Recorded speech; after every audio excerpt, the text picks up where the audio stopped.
Durante décadas, Israel y Estados Unidos han librado una guerra encubierta contra Irán en todo el Medio Oriente, utilizando toda la región como su tablero de ajedrez geopolítico masivo en sus intentos de superarse mutuamente. Pero durante todo este tiempo, hasta hace muy poco, ambas partes mantuvieron un tabú contra el ataque directo al territorio del otro, optando por atacarse indirectamente desde las sombras a través de proxies y espionaje en su lugar.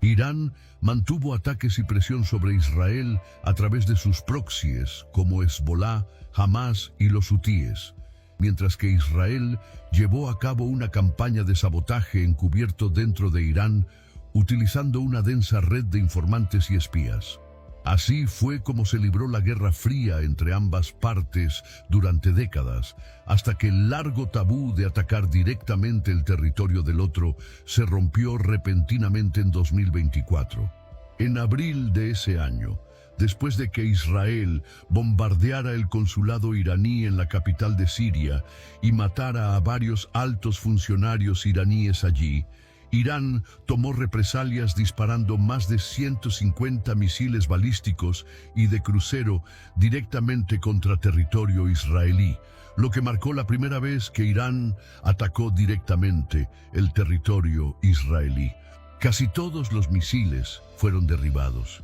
y luego Israel tomó represalias lanzando ataques aéreos limitados directamente sobre territorio iraní por primera vez también. Esto ocurrió en octubre de 2024, pero el tabú ya se había roto. Y tras el asesinato por parte de Israel del líder político de Hamas en suelo iraní, Irán atacó el territorio de Israel directamente por segunda vez y de forma aún mayor, utilizando alrededor de 200 misiles, causando solo daños menores. Una vez más, estos dos incidentes de ataques directos entre ellos fueron meros preludios de lo que vendría en junio de 2025, el mes pasado, cuando Israel e Irán rompieron absolutamente el tabú de larga data de atacar directamente los territorios del otro. El 12 de junio, el Organismo de Control Nuclear de la ONU, la Agencia Internacional de Energía Atómica, o el OIEA, declaró por primera vez que Irán estaba incumpliendo sus compromisos de no proliferación nuclear. Al día siguiente, los israelíes lanzaron un ataque sorpresa masivo directamente contra territorio iraní, que implicó ataques aéreos abrumadores junto con comandos y operativos del Mossad que estaban escondidos en lo profundo de Irán. Alrededor de 200 aviones de guerra israelíes atacaron casi 100 objetivos en todo el territorio iraní solo en la primera ola del ataque sorpresa, apuntando a los sitios nucleares del país, lanzadores de misiles, defensas aéreas, infraestructura energética y altos comandantes y líderes. Durante los siguientes 10 días, docenas de ataques aéreos israelíes continuaron bombardeando este mismo tipo de objetivos en todo Irán, con resultados devastadores. Al menos 14 de los principales científicos y expertos nucleares de Irán murieron en los ataques, junto con docenas de altos funcionarios militares y de inteligencia iraníes, incluido el jefe de Estado Mayor de las Fuerzas Armadas iraníes y el comandante en jefe del Cuerpo de la Guardia Revolucionaria Islámica. Posiblemente los dos comandantes militares de más alto rango en todo el país, junto con el jefe del programa de misiles de Irán, sin duda paralizaron las capacidades de toma de decisiones del ejército iraní en el proceso. Decenas de las defensas aéreas y aviones de combate obsoletos de Irán fueron borrados del mapa, y hasta 2/3 de los lanzadores de misiles balísticos de Irán fueron eliminados durante la campaña también. Israel denominó a su ataque sorpresa y las operaciones resultantes contra Irán como Operación León Naciente, una clara referencia al símbolo prerrevolucionario de Irán, el león, lo que sugiere que el objetivo final de Israel en la campaña iba más allá de simplemente frenar el programa de armas nucleares de Irán y tenía la intención de ir aún más lejos y causar el derrocamiento del régimen teocrático del país también. Irán casi de inmediato comenzó a tomar represalias por los ataques de Israel, y durante los siguientes 12 días, Irán dispararía una cantidad de misiles igualmente sin precedentes, 532 misiles balísticos y de crucero directamente contra territorio israelí. Como en el pasado, la gran mayoría de ellos fueron interceptados, fallaron o impactaron en partes vacías del país. Pero 31 de estos misiles iraníes también lograron impactar directamente en los principales centros de población israelíes, causando daños extensos en las zonas urbanas israelíes y matando a 29 israelíes en el proceso, todos ellos civiles. Los misiles de Irán no lograron alcanzar ningún objetivo militar israelí, como bases aéreas que podrían haber perjudicado el esfuerzo de guerra israelí. Mientras que los ataques israelíes devastaron el ejército de Irán con un daño civil significativo también, matando hasta 935 personas en todo el país, incluidos muchos civiles, según Irán. Irán no logró derribar un solo avión israelí durante toda la campaña, y solo logró derribar un par de drones no tripulados de Israel, mostrando cuán a fondo Israel había logrado establecer y mantener la supremacía aérea sobre Irán durante todo el conflicto. Israel bombardeó repetidamente muchos de los sitios de investigación nuclear más estratégicamente importantes de Irán durante sus días de ataques. Pero había dos instalaciones en particular donde el armamento de Israel no podía llegar. Las dos plantas de enriquecimiento nuclear más grandes de Irán en Natanz y Fordow, ambas enterradas profundamente bajo las laderas de las montañas que las protegían de la mayoría de las formas de ataques aéreos. El liderazgo de Israel apeló a Estados Unidos para que se uniera directamente a la guerra con sus bombas GBU-57 de 30.000 libras, las únicas municiones convencionales conocidas en el mundo, teóricamente capaces de atacar los dos sitios de enriquecimiento nuclear iraníes enterrados, ya que están clasificadas para poder penetrar 60 metros de hormigón sólido antes de detonar su enorme carga útil. La administración Trump comenzó a enviar refuerzos de flotas de aviones y soldados al teatro de operaciones de Medio Oriente. Todo el tiempo continuaron las negociaciones con Irán sobre el programa nuclear del país. Pero al final, el 22 de junio, la administración Trump decidió responder al llamado a la guerra israelí y se unió con su propio ataque directo sin precedentes contra el territorio iraní también, con el objetivo de aplastar las ambiciones nucleares del país de una vez por todas. Apodada Operación Martillo de Medianoche, el ataque sorpresa estadounidense a los sitios de investigación nuclear de Irán fue una de las operaciones más complejas y técnicas jamás realizadas en toda la historia militar de Estados Unidos. La flota de bombarderos furtivos B-2 de Estados Unidos, capaces de transportar las bombas antibúnker GBU-57, están principalmente estacionadas en la base de la Fuerza Aérea Whiteman, en el estado de Missouri. Para mantener cuidadosamente el elemento sorpresa, dos grupos de bombarderos B-2 salieron de Whiteman el 21 de junio, el día antes del ataque real, y viajaron hacia el oeste a través del Pacífico para servir como señuelo para cualquiera que pudiera haber estado observando o prestando atención.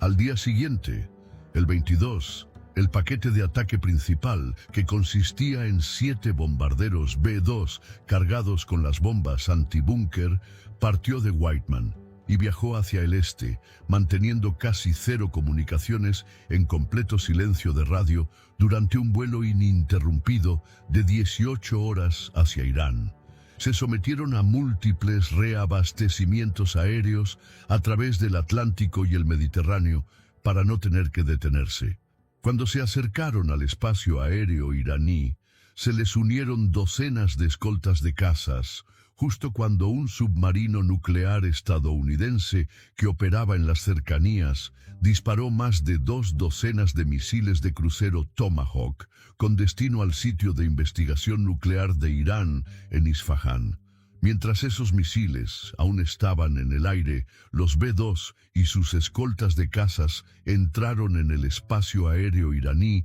desde el oeste. Momentos después, lanzaron un total de 12 de sus pesadas bombas antibúnker sobre el sitio de enriquecimiento de Fordow y otras 2 de sus bombas antibúnker sobre el sitio de enriquecimiento de Natanz. Aproximadamente al mismo tiempo que los misiles Tomahawk disparados por el submarino comenzaron a impactar en el sitio de Isfahán. Todos los aviones estadounidenses que participaron en la incursión, alrededor de 125 en total, pudieron retirarse de forma segura del espacio aéreo iraní después del ataque sin sufrir una sola baja. Y solo un par de días después, la administración Trump pudo forzar un alto el fuego entre Irán e Israel, poniendo fin a los últimos 12 días de combates y bombardeos incesantes entre ellos. Sin duda, esto decepcionó un poco al gobierno israelí, que probablemente esperaba ataques estadounidenses aún más fuertes que hubieran derrocado a todo el gobierno iraní. Desde entonces, ha habido una enorme cantidad de debate y controversia sobre cuánto daño causaron los ataques estadounidenses al programa de armas nucleares iraní. Y, por extensión, ¿qué tan rápido los iraníes podrían reconstituir su programa? El programa nuclear de Irán estaba bien distribuido en varios sitios diferentes en todo el país, para dificultar que los enemigos lo interrumpieran y atacaran. Irán es un país enorme, con un tamaño similar a toda la esquina suroeste de la parte continental de los Estados Unidos. El ensamblaje de un arma nuclear es un proceso extremadamente complejo y requiere múltiples pasos diferentes. Cada uno de ellos se ha visto afectado de manera diferente por los 12 días de ataques aéreos israelíes y estadounidenses. El primer paso es simplemente extraer el mineral de uranio en bruto que se requiere para una bomba. Hay 2 minas de uranio activas dentro de Irán, siendo la más grande la mina de Sagand en el centro-este de Irán. Sin embargo, la extracción de uranio en bruto de las minas suele ser el tipo incorrecto para construir un arma nuclear. El 99% del uranio en la naturaleza se conoce como U-238. El 238 se refiere a la masa de cada átomo. Para construir una bomba se requiere una forma más ligera de uranio llamada U-235, pero solo el 0,7% del uranio en la naturaleza es realmente U-235. Las minas de uranio de Irán no fueron atacadas ni por los ataques israelíes ni por los estadounidenses el mes pasado. Por lo tanto,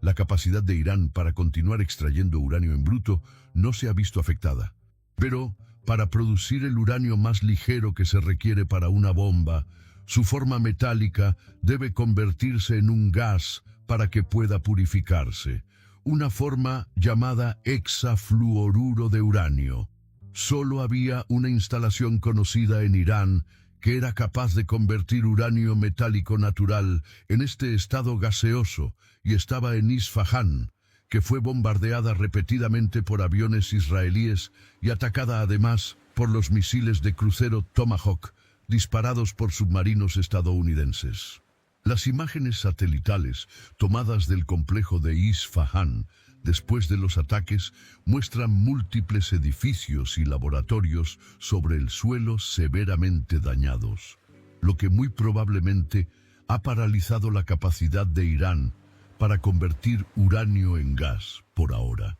estableciendo el primero de varios cuellos de botella importantes que ahora existen en el programa de armas nucleares del país y que probablemente tomarán años en repararse. Después de que el metal se ha convertido en gas, el siguiente paso y el más desafiante en el proceso de fabricación de armas es enriquecer el gas, lo que se logra introduciendo el gas en enormes conjuntos de centrifugadoras avanzadas de alta velocidad que giran rápidamente el gas de hexafluoruro de uranio. Durante este paso, el U-238 más pesado generalmente se mueve hacia el exterior de la centrifugadora, lo que hace que el gas en el centro de la centrifugadora sea cada vez más rico en el U-235 más ligero. Una vez que este proceso se repite en las centrifugadoras varias veces, la concentración de U-235 en el gas se puede elevar hasta un 90%. Este es el umbral de pureza considerado uranio apto para armas. Los dos sitios de enriquecimiento más grandes conocidos que Irán poseía eran Natanz construidos en las profundidades subterráneas, bajo dos montañas diferentes, con vastas salas de centrifugadoras debajo de ellos. Cada uno de ellos contenía más de 18.000 centrifugadoras, con Fordow continuando la serie más moderna y avanzada de centrifugadoras. El destino de lo que exactamente sucedió en estos sitios durante los ataques es uno de los temas más controvertidos y debatidos en este momento. Los ataques aéreos israelíes probablemente destruyeron la mayoría, si no todas, las centrifugadoras en Natanz después de que eliminaron el suministro de energía eléctrica del sitio,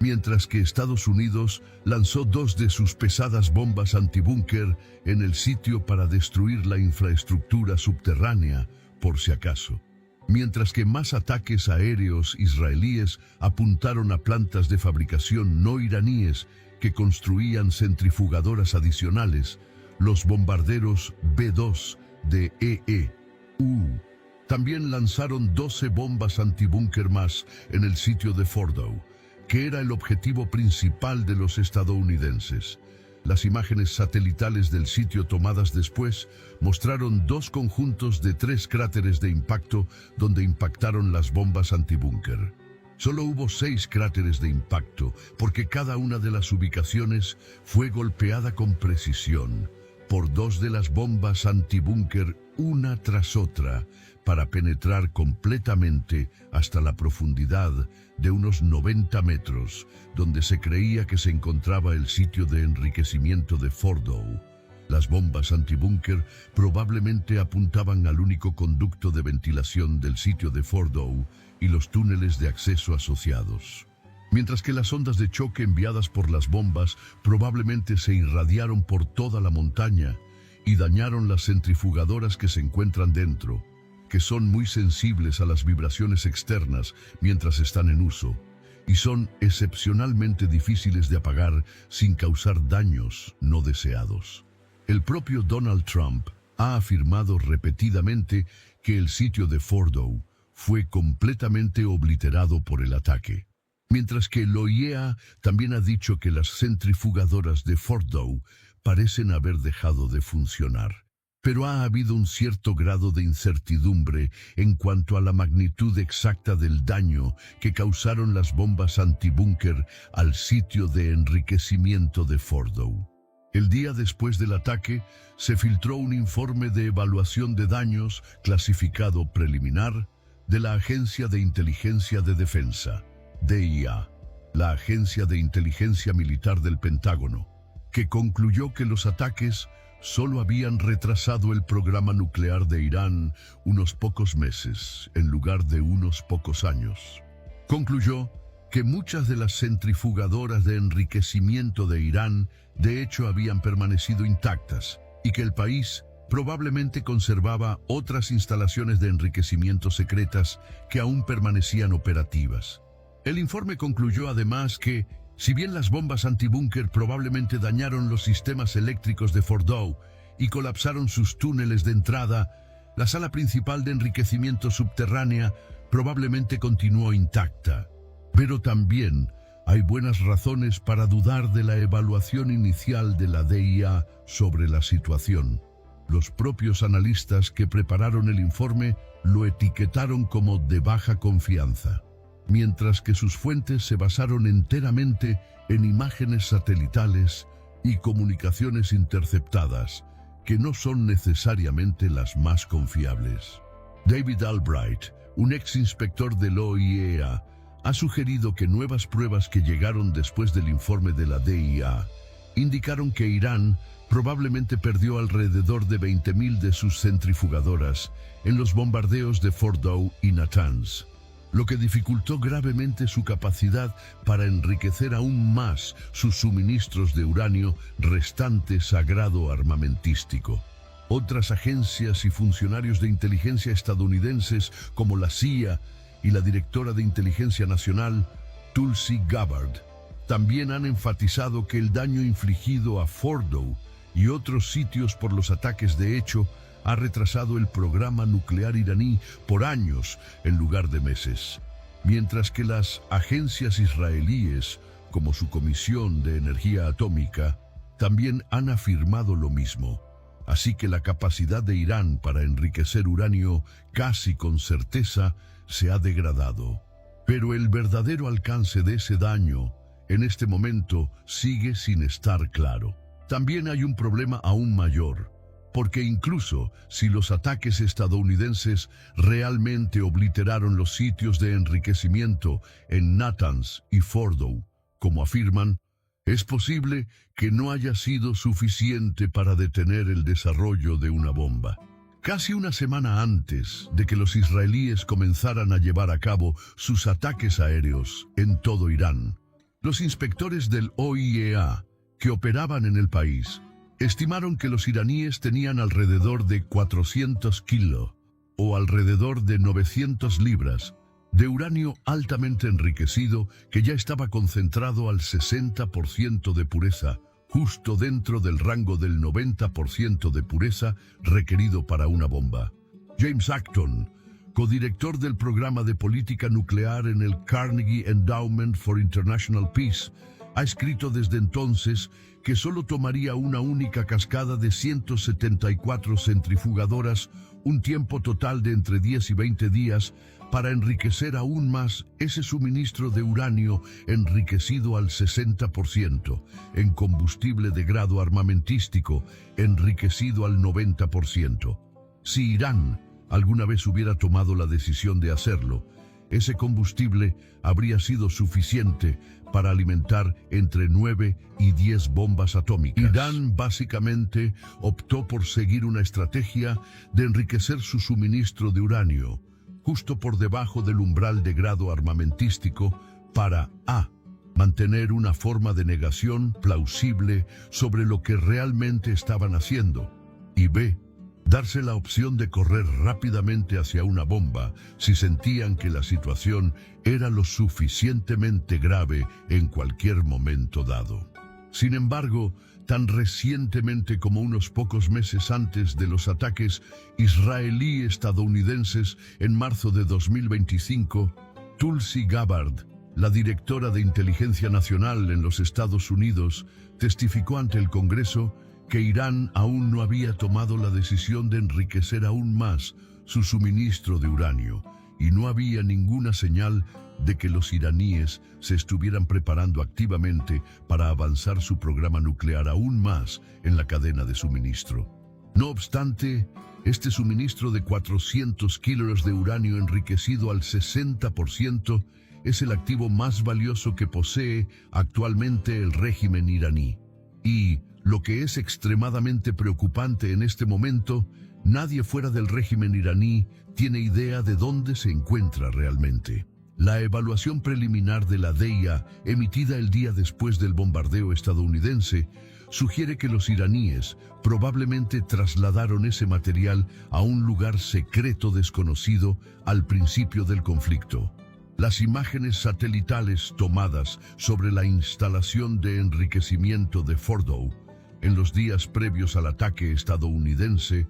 muestran más de una docena de camiones de carga estacionados fuera de la entrada de la instalación, lo que sugiere que Irán podría haber estado moviendo el uranio enriquecido y algunas de las centrifugadoras del sitio antes de que fuera atacado, lo que la administración Trump ha negado repetidamente desde entonces. Otros camiones fueron detectados por satélites en el complejo de Isfahán en los días previos al ataque estadounidense también, donde se sabía que los iraníes estaban almacenando gran parte de ese uranio enriquecido. El OIA había dicho solo una semana antes del inicio de los ataques aéreos israelíes que los iraníes estaban almacenando gran parte del uranio enriquecido allí en bidones especializados lo suficientemente pequeños como para caber en los maleteros de solo unos 10 automóviles, lo que implica que podrían haber sido fácilmente reubicados a lugares desconocidos y salvaguardados. En última instancia, el OIEA de la ONU, la DIA de Estados Unidos y múltiples agencias de inteligencia europeas creen actualmente que Irán reubicó la mayoría, si no todos, sus suministros de uranio enriquecido antes de que ocurrieran los ataques. Mientras que la administración Trump ha insistido en que fue total o mayoritariamente destruido, pero hasta ahora no ha ofrecido ninguna evidencia convincente de ello. Si Irán logró proteger suficientes de sus centrifugadoras de los ataques en otras ubicaciones discretas y mantuvo instalaciones de enriquecimiento encubiertas más pequeñas, sería teóricamente posible que el régimen decidiera acelerar hacia una bomba y enriquecer aún más su suministro restante hacia el combustible de grado armamentístico del 90%, que podrían usar para alimentar entre 9 y 10 bombas atómicas. Pero incluso si pudieran hacer eso, Irán aún podría enfrentar otro cuello de botella crítico en el siguiente paso del proceso de construcción de armas, que es convertir el gas de uranio enriquecido al 90% apto para armas nuevamente en su forma metálica, un proceso conocido como metalización que se requiere para construir el núcleo explosivo de una bomba. La única instalación de metalización activa conocida de Irán estaba en el extenso complejo de Isfahan en la superficie, que fue implacablemente bombardeado por ataques aéreos israelíes y los misiles Tomahawk estadounidenses, lo que probablemente lo destruyó lo suficiente como para que a los iraníes les lleve años reconstruirlo. Sin esta capacidad crucial, Irán no podrá construir una bomba, incluso si logra enriquecer rápidamente sus suministros restantes de gas de uranio a grado armamentístico. Aunque se ha señalado que Irán ha mantenido otros planes de metalización conocidos en el pasado, que podrían reiniciarse potencialmente, y podría tener otros planes de metalización secretos en otros lugares donde el trabajo podría llevarse a cabo lejos de miradas indiscretas. Sin embargo, no hay inteligencia conocida públicamente que sugiera actualmente eso. De manera similar, e incluso si Irán termina el proceso de metalización, aún tendría que miniaturizar componentes cruciales adicionales, como un sistema de detonación, para que quepa correctamente en un sistema de entrega, como una ojiva en un misil. Irán puede o no tener esta capacidad en este momento. No está del todo claro y depende de la fuente que se mire, pero los israelíes bombardearon y destruyeron múltiples edificios en la planta de fabricación de Sanandaj de Irán, que se sabía que producía este tipo de sistemas de detonación miniaturizados, lo que también podría complicar la capacidad de Irán para terminar este paso final de la construcción de una bomba. Aunque al igual que con las instalaciones de metalización y enriquecimiento potencialmente secretas, Irán podría mantener otros planes de sistemas de detonación ocultos. Básicamente, nadie sabe en este momento la verdadera magnitud del daño que los ataques israelí-estadounidenses causaron al programa nuclear de Irán. Varios elementos clave de la cadena de suministro necesarios para construir una bomba, sin duda, han sido dañados, incluida la capacidad de Irán para convertir el metal de uranio en gas, su capacidad para enriquecer aún más el gas de uranio y su capacidad para reconvertir el gas enriquecido en metal nuevamente. Por no hablar de sus 14 científicos nucleares de alto nivel que fueron asesinados, lo que creó al menos 3 posibles cuellos de botella en su proceso de producción que les llevará una cantidad de tiempo desconocida recuperar. Pero Irán también probablemente conserva la mayor parte de sus 400 kilos de gas de uranio enriquecido al 60%. Y si logran reconstituir encubiertamente sus procesos de centrifugación y metalización, podrían lograr correr hacia un arsenal de 9 o 10 bombas en cuestión de semanas. Las preguntas sin respuesta en la mente de todos ahora son: ¿cuánto del suministro de gas de uranio, enriquecido al 60% de Irán, realmente sobrevivió? ¿Y dónde se encuentra actualmente? ¿Y qué tan rápido puede Irán reconstituir sus procesos de enriquecimiento y metalización? Estas preguntas están ahora en el centro de las negociaciones entre Estados Unidos e Irán sobre un nuevo acuerdo nuclear. Pero hay obstáculos sustanciales que se interponen en el camino del éxito de las negociaciones. Ahora Trump sigue insistiendo en que Irán acordó anular por completo sus procesos de enriquecimiento de forma permanente o no habrá ningún acuerdo. Algo que los iraníes casi con seguridad nunca aceptarán ahora porque sin duda ven su eventual adquisición de una bomba nuclear como su única garantía de seguridad en este mundo peligroso. En los últimos casi 2 años de guerra en todo el Medio Oriente, Irán ha perdido por completo su disuasión convencional cuidadosamente construida frente a los implacables ataques israelíes y estadounidenses. Sus aliados, Hezbollah y Hamás, que habían gastado decenas de miles de millones de dólares y décadas en su construcción, han quedado completamente paralizados. Su régimen aliado en Siria ha sido derrocado, mientras que los aviones de guerra israelíes y estadounidenses demostraron que eran capaces de bombardear el país y matar a sus altos líderes con total impunidad.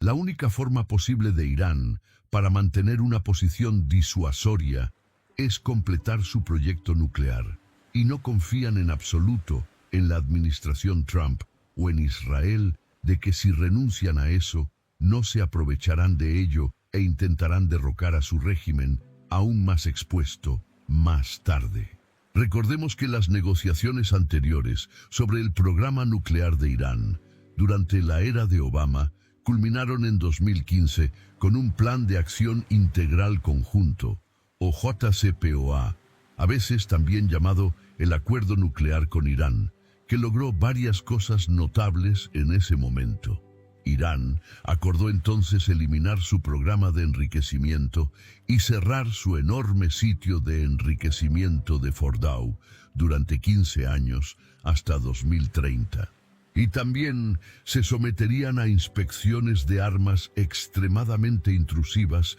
por parte del OIEA para verificar rutinariamente que seguían cumpliendo. A cambio, se levantarían múltiples sanciones de Estados Unidos, la UE y la ONU, que se habían impuesto previamente a Irán, incluidas las de sus exportaciones de petróleo y cientos de miles de millones de dólares en activos congelados en el extranjero que se descongelaron, lo que otorgó a la economía iraní más abundante un impulso muy necesario y bienvenido. Cualquiera de esas sanciones también podría reimpuestas inmediatamente de forma unilateral a través de un mecanismo de snapback. Si Irán alguna vez incumpliera el acuerdo, el JCPOA había restringido las capacidades nucleares de Irán de tal manera que se consideraba imposible que desarrollaran un arma en el plazo de 1 año después de retirarse, lo que le daría al mundo tiempo suficiente para recurrir a una acción militar si eso llegara a suceder. No obstante, hubo varios oponentes al acuerdo en Occidente y muchas críticas sustanciales. Algunos críticos del JCPOA lo calificaron como solo una tirita al problema, que solo restringiría el programa nuclear de Irán durante 15 años y solo lo retrasaría hasta 2030, en lugar de cerrarlo definitivamente. Israel y el gobierno de Netanyahu se opusieron ferozmente al acuerdo, afirmando que legitimaba el programa nuclear iraní y que Irán encontraría formas de violar el acuerdo o simplemente esperaría 15 años y lo reiniciaría más tarde, dejando el problema nuclear iraní para que lo resolvieran futuros líderes. El acuerdo tampoco abordaba ni ponía límites al programa de misiles balísticos de Irán y liberó enormes cantidades de dinero para que Irán comenzara a invertir en sus diversas fuerzas proxy regionales como Hezbollah, los hutíes y Hamás, lo que exacerbó aún más las tensiones entre Irán y los estados árabes del Golfo y llevó a países como Arabia Saudita y los Emiratos Árabes Unidos a oponerse también al acuerdo. Aunque estaba previsto que durara 15 años, el JCPOA solo duró 3 años, hasta 2018, cuando la administración Trump retiró unilateralmente a Estados Unidos del acuerdo y reimpuso sanciones aplastantes a Irán. A pesar de que todas las pruebas en ese momento indicaban que los iraníes estaban cumpliendo su parte del acuerdo en ese entonces, Obama predijo que la decisión de Trump de hacer esto eventualmente presentaría a Estados Unidos lo que llamó la opción perdedora, entre un Irán con armas nucleares u otra guerra en el Medio Oriente. Enfurecidos y sintiéndose traicionados por el colapso del acuerdo, los pragmáticos del régimen iraní, que habían estado ganando impulso, fueron marginados en favor de los intransigentes nuevamente. Y con la reimposición de las aplastantes sanciones estadounidenses, Irán rápidamente comenzó a reiniciar pequeños elementos de su programa nuclear y a violar gradualmente los términos originales del JCPOA. El enriquecimiento a pequeña escala comenzó de nuevo. La producción y el uso de centrifugadoras aumentaron y el acceso al OIEA se restringió gradualmente de nuevo. Luego, en enero de 2020, después de que Trump ordenara el ataque con drones que mató a uno de los generales más importantes de Irán, que se encontraba en Irak en ese momento, Qasem Soleimani, Irán declaró que ya no cumpliría con ninguno de los límites restantes de su programa de enriquecimiento nuclear. Y así, su arsenal de uranio enriquecido comenzó a expandirse rápidamente desde casi nada hasta incluir volúmenes crecientes de uranio altamente enriquecido al 60%, a solo un paso del combustible de grado armamentístico del 90%. Después de que Joe Biden se convirtió en el próximo presidente de Estados Unidos en 2021, prometió renegociar otro acuerdo nuclear con Irán. Pero durante años resultó ser demasiado difícil por la falta de confianza desde que Trump sacó a Estados Unidos del último acuerdo. Durante su mandato, Biden insistió en que Irán debía volver a las restricciones originales de su programa impuestas por el JCPOA antes de que él levantara las sanciones reimplementadas, mientras que los iraníes continuaron insistiendo en lo contrario y exigieron que las sanciones se levantaran primero como señal de confianza. Ninguna de las partes demostró estar dispuesta o ser capaz de ceder durante años. Y luego vino el ataque de Hamás a Israel en octubre de 2023, que puso en marcha una serie de eventos que llevaron a que Hamás y Hezbollah quedaran catastróficamente lisiados y al colapso del régimen de Assad en Siria, lo que socavó por completo la estrategia de disuasión convencional de Irán y los expuso por primera vez en décadas a ataques directos israelíes y estadounidenses. A medida que el enriquecimiento nuclear de Irán continuaba, la segunda administración Trump exigió que cualquier nuevo acuerdo nuclear les exigiera detener el enriquecimiento por completo, lo que Irán siguió negándose a hacer, lo que preparó el escenario para la guerra. Ahora, Irán se enfrenta a dos grandes conjuntos de precedentes a considerar con cualquier negociación futura sobre su programa. El primero son los muchos precedentes históricos recientes que les han sucedido a otros países, que abandonaron sus programas de armas nucleares y fueron posteriormente invadidos o atacados por potencias externas que ya no los temían. El régimen de Gaddafi en Libia acordó renunciar a su programa de armas nucleares en 2003. Y luego, solo 8 años después, la OTAN lideró una intervención militar en el país que derrocó su régimen y lo llevó directamente a su muerte. En 1994, Ucrania acordó entregar su arsenal heredado de armas nucleares de la era soviética a Rusia a cambio de garantías de seguridad de que su integridad territorial sería respetada permanentemente. Y luego, 20 años después, Rusia invadió Ucrania y se apoderó de Crimea, y luego lanzó una invasión a gran escala en el país que aún está en curso. Y lo más infame de todo para este precedente es el caso del Irak de Saddam Hussein, que persiguió un programa de armas nucleares durante la década de 1980, que fue decisivamente cerrado después de la Guerra del Golfo de 1991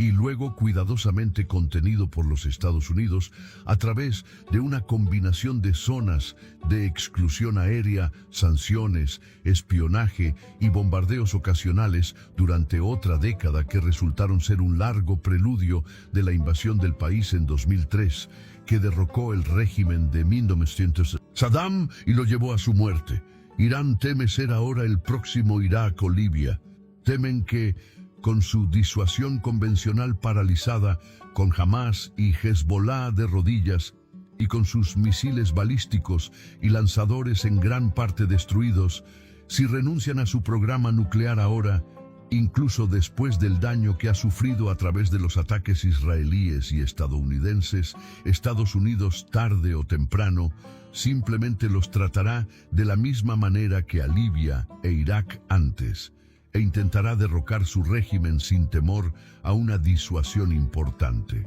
Esta falta de confianza no se ve reforzada por la enorme presencia del ejército estadounidense a su alrededor en el Medio Oriente en este momento y la ruptura del tabú de los ataques directos en suelo iraní. También está, por supuesto, el precedente de Corea del Norte, otro régimen con el que Occidente ha sido extremadamente hostil.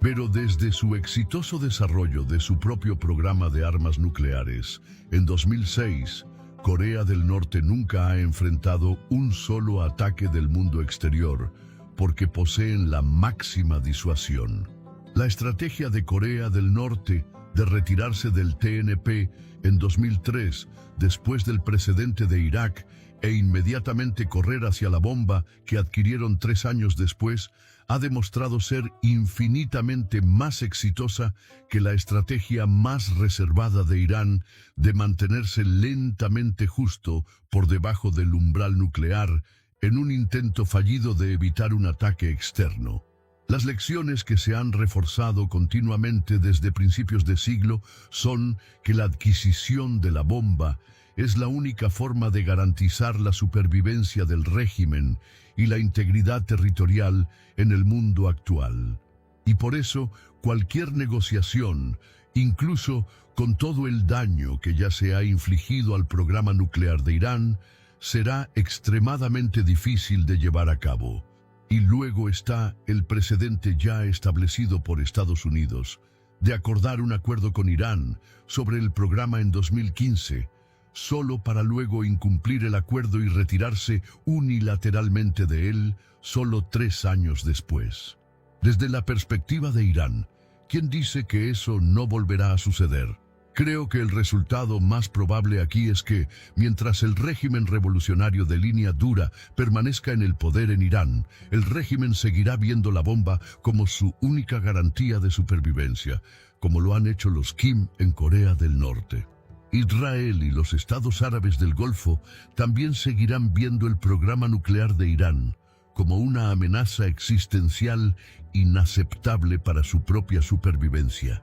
y seguirán intentando involucrar a Estados Unidos para que los ayude a contenerlo, lo que podría llevar a una situación similar a la que Estados Unidos se enfrentó con el Irak de Saddam durante la década de 1990, donde Estados Unidos simplemente sigue teniendo que desplegar fuerzas ocasionales para retrasar y suprimir continuamente el programa cada vez que sienten que se está acercando demasiado al éxito. Esto consume recursos militares estadounidenses críticos en el Medio Oriente, mientras intenta mantener su enfoque en China y Taiwán, y encierra a Estados Unidos en otra versión de una guerra impopular, sin fin en el cajón de arena. ¿Es este resultado realmente mejor de lo que ya teníamos bajo el JCPOA antes de 2018? Que probablemente habría continuado retrasando todo esto hasta al menos 2030 y habría permitido a Estados Unidos mantener más su enfoque en China por más tiempo. De cualquier manera que lo veas, en este punto creo que es solo cuestión de tiempo hasta que estalle la próxima crisis nuclear con Irán. Siempre y cuando Irán vea la adquisición de una bomba como vital para su propia seguridad, e Israel y los árabes del Golfo la vean como una amenaza inaceptable para su propia seguridad. Para comprender el Medio Oriente moderno, es necesario comprender cómo las muchas guerras y conflictos de los últimos años han puesto en marcha el conflicto actual y han preparado el tablero para los movimientos de Irán e Israel. La larga historia de la ocupación militar israelí de los territorios palestinos, como Cisjordania y Gaza, allanó el camino para el surgimiento de Hamás y el asedio israelí de Gaza, seguido del ataque de Hamás del 7 de octubre y la posterior invasión y el discutible genocidio de Israel allí. La guerra civil que destrozó el Líbano en la década de 1980 y la intervención militar de Israel en ella llevaron directamente al nacimiento de Hezbollah, el conflicto en el flanco norte de Israel. La larga y complicada guerra civil en Siria, que duró más de una década, allanó el camino para el colapso del régimen de Assad, lo que permitió a los aviones de guerra israelíes considerar un ataque directo a Irán por primera vez en 2025. La guerra civil, igualmente larga y complicada en Yemen, que vio una intervención militar masiva liderada por Arabia Saudita, allanó el camino para que los hutíes, alineados con Irán, establecieran su control sobre la mayoría de los principales centros de población del país. Mientras que la invasión estadounidense de Irak en 2003 y las invasiones precedentes del régimen de Saddam Hussein a Kuwait e Irán llevaron directamente al debilitamiento de las instituciones de Irak y la infiltración de la sociedad iraquí por parte del régimen iraní. Todos estos conflictos en todo el Medio Oriente están profundamente interconectados y son parte de la base de conocimiento para comprender cómo llegamos a donde estamos hoy.